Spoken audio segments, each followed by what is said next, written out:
All right, good morning everybody. So we're going to be taking a look at the last step of finishing up our Mondrian inspired abstracted self-portraits. So with this we're going to be using the watercolors. We'll take a look at a separate video. I'm not going to eat up our time talking about how to use watercolors. We got other demos for that. What I will say is that in painting this, we are trying to focus on two things.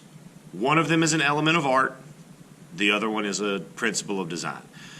Element of art-wise, we want to focus on color because Mondrian had a very specific palette. He used certain colors. Anybody remember what those colors were? I'll give you a second. That's right.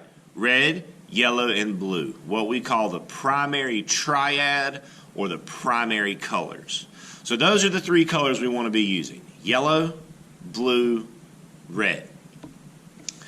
Now as for balance, when things are balanced, that means they are even, right? In art, balance works the same way. So the way balance works in art, especially with something like this, is that whenever we add a color to one part of the paper, we immediately go to a different part of the paper and add that same color.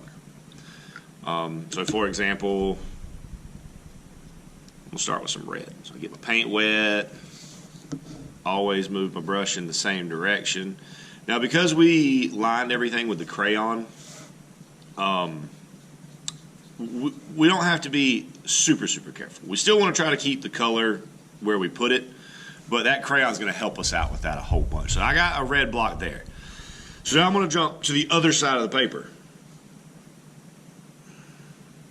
And we'll put a red here.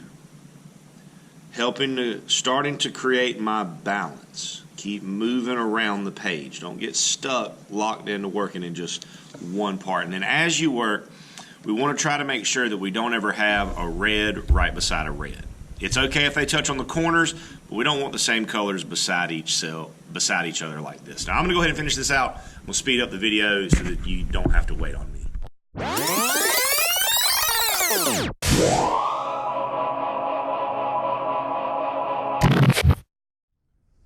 So here I've got pretty much everything painted. Another thing that I did not mention earlier about working around the page and bouncing around, another thing that's good for, especially when we paint, is that it gives what you've already painted a second to dry before you go to try to put more paint right beside it. Now if you'll notice, I still have two blocks that I can't put blue here because of this one. Can't put red here because of that one. Can't put yellow there because of this one. So I have an option there. I can leave that one white, or I can make it black because Mondrian had some white squares in his work. Same for this one. I can't put red here because of that. Can't put blue here because of that. Can't put yellow here because of that. So what I'm going to do is I'm going to leave this big one white.